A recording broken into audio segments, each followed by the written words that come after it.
There is a room in your home you have slept in hundreds of times and woken up tired in almost as many. A room you enter at the end of every day and leave at the beginning of every morning, carrying less than you should. Less rest, less clarity, less of the energy that 8 hours in a bed was supposed to deliver.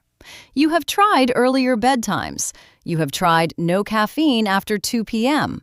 You have tried the supplements, the sleep masks, the meditations that send you to sleep for 4 minutes and then wake you up to turn the app off. And the morning still arrives the same way. Flat, slow. A mood that takes half the day to properly begin, and an energy that peaks somewhere around 10 a.m. and then quietly retreats. None of the things you have tried addressed the actual problem, because the actual problem is not your body, not your schedule, and not your habits. It is the room itself. Specifically, what the room has become and what it is communicating to your brain every single time you walk into it. Japan figured this out long before sleep science arrived to explain why. And the secret at the center of it is not a blackout curtain, not a white noise machine, not a specific mattress, and not anything you need to buy.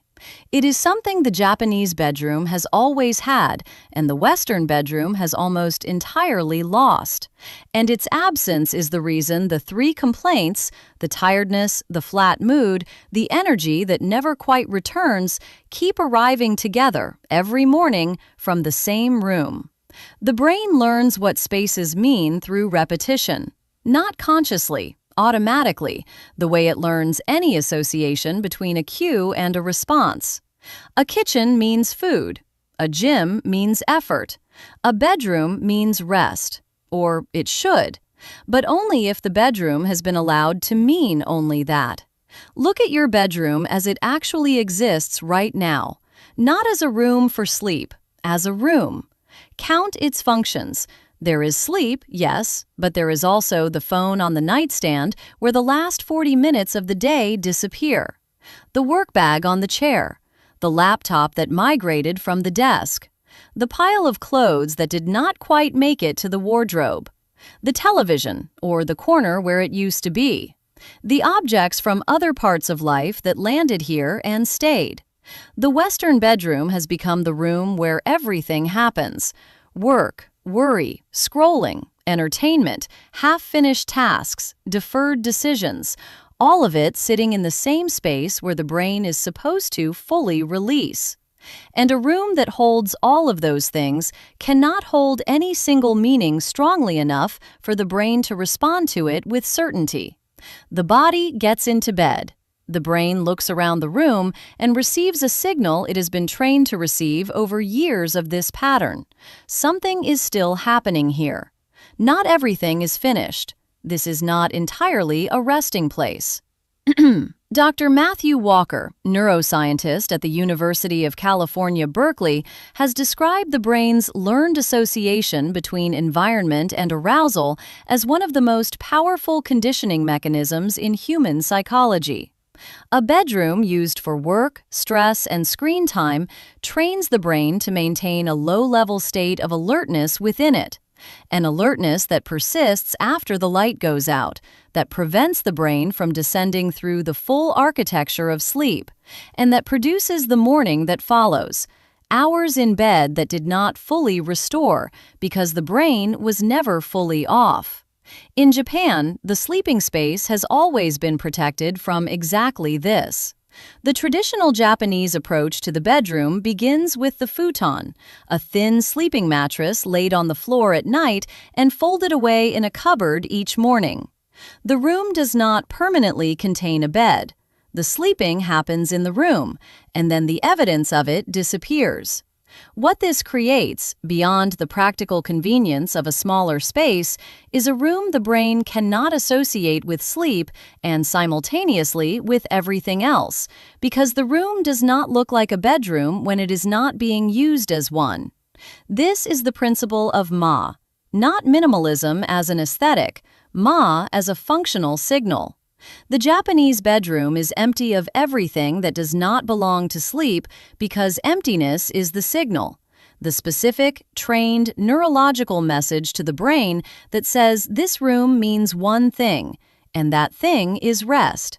The brain that walks into a room containing only what belongs to sleep receives that message cleanly and responds accordingly. The brain that walks into a room containing work, screens, and the accumulated objects of a full life receives a much noisier signal and responds to the noise. The secret is not the futon. It is the principle the futon embodies. The bedroom should contain only what belongs to sleep, not as a design preference, as a neurological instruction. The phone is the most important removal, not to the other side of the room, to another room entirely. Research published in the Journal of Experimental Psychology found that the mere visible presence of a smartphone in the environment, even switched off, even face down, reduces available cognitive capacity because part of the brain's attention is perpetually allocated to it. The brain knows it is there. The brain cannot fully release while it is there. Every night the phone spends on the nightstand is a night where a portion of the brain that was supposed to be resting was instead remaining available. After the phone comes everything else that does not belong to sleep: the work bag, the laptop, the objects on the surfaces that signal something unresolved. Not as a major reorganization, as a single decision made once and then maintained. The bedroom is the room for sleep. Everything that is not sleep does not live there. What remains when that decision has been made is a room with a different quality, one that most people have not experienced in their bedroom since childhood, if then. A room that, when entered at the end of the day, communicates something specific and uncomplicated to the nervous system. This is where the day ends, not where it continues, not where it is reviewed, where it ends. 3 other things amplify this effect. The first is temperature. The Japanese bedroom is kept cool, cooler than feels instinctively comfortable, because core body temperature must fall to initiate and sustain the deep restorative stages of sleep. A cool room assists this descent. A warm one resists it, keeping the body in the lighter sleep stages where the tiredness, the flat mood, and the depleted energy are produced rather than repaired. The second is the removal of overhead light in the hour before sleep. Traditional Japanese interiors use low, warm, indirect light in the evening, not as atmosphere, but as a biological cue. Bright overhead light suppresses melatonin production. The brain that spends the last hour of its day under full overhead light arrives at the bedroom with the wrong hormonal chemistry for the sleep it is about to attempt. One lamp, low and warm, an hour before bed, is worth more than any sleep supplement on the market. The third is seijaku, the deliberate cultivation of stillness in the period before sleep. Not the passive absence of activity, but the active choice to introduce quiet. 10 minutes before the light goes out where nothing is processed, decided, or consumed. The nervous system uses those 10 minutes in ways that are not immediately visible and entirely apparent in the morning that follows. The tiredness, the mood, the energy, none of them are problems with the body.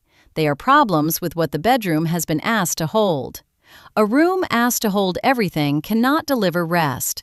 A room asked to hold only sleep cannot fail to. Tonight, before bed, take the phone out of the bedroom. Put it somewhere else. Close the bedroom door. Lie down in a room that means one thing. Notice what the brain does when it is not looking for the thing it usually finds there. The morning will tell you something the supplements never could. What is the one thing in your bedroom that you already know does not belong there? Leave it in the comments. And if someone in your life has been waking up tired for so long they have quietly accepted it as their nature, send this to them. It is not their nature. It is their room. I will see you in the next one.